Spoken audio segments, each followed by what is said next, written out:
Now, one of the things I love to do with clients is review Social Security. Most clients are going to come into my office and they're going to already have had dozens, probably hundreds of conversations, hundreds of thoughts at least, probably thousands of thoughts of dreaming of that day when you take Social Security. And so in this case, I can show you exactly where this client's mindset has been. And then, hopefully what the result is of working with us. So I'll go over here to first introduce you to what the Midwest family thought that they would be doing in regards to Social Security. So here's the spouse wants to retire and begin taking benefits at 65. Okay. And in this case, the other spouse wants to take it at 65. And what we're going to do is I'm going to change this as we talk and as you review this.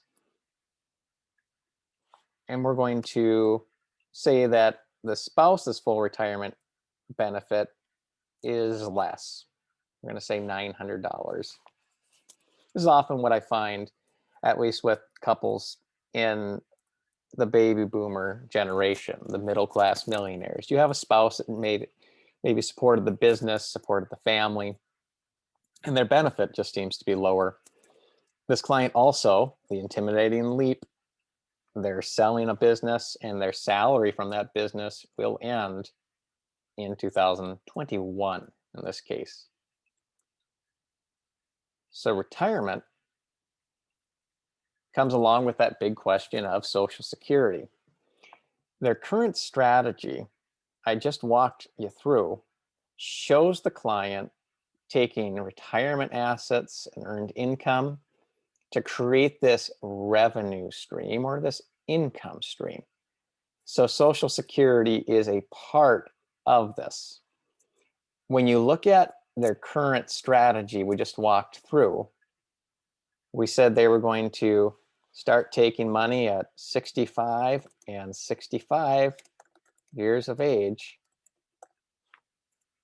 That current strategy versus the optimal strategy leaves 635,000 on the table through their lifetimes if we project it out till the end of 99, so 100 years of age. That's an important number to realize when it's D-Day and go time. If we change this to the optimal strategy or even full retirement age, a lot of folks say, hey, at 66 we're going to start taking that money, like it or not. Well, following still the guidance of the advisor, if you live long enough, even one of us lives past 95, at least 395,000 on the table. And by the way, when we're reviewing this, this is the optimal strategy where we say actually the spouse is taking money at 67 and the primary breadwinner was taking it at 70. Even when we project it out and we say, well, what if one of us dies at 90, 88, I give you a much more detailed report of this through my office. But it's just very noteworthy to review this. I've had many clients change their mind after reviewing a report a few years prior to retiring.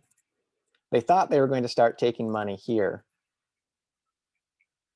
And they realized what it really meant to take their money with that optimized strategy. And guess what they decided to do? They followed that optimal line.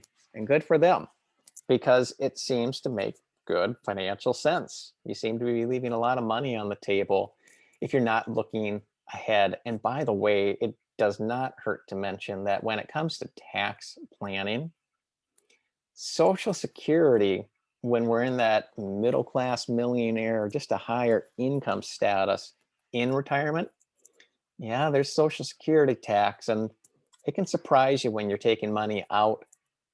Again, these lines, frequently asked question, This shows not only Social Security, but it also shows those additional monies like our retirement assets.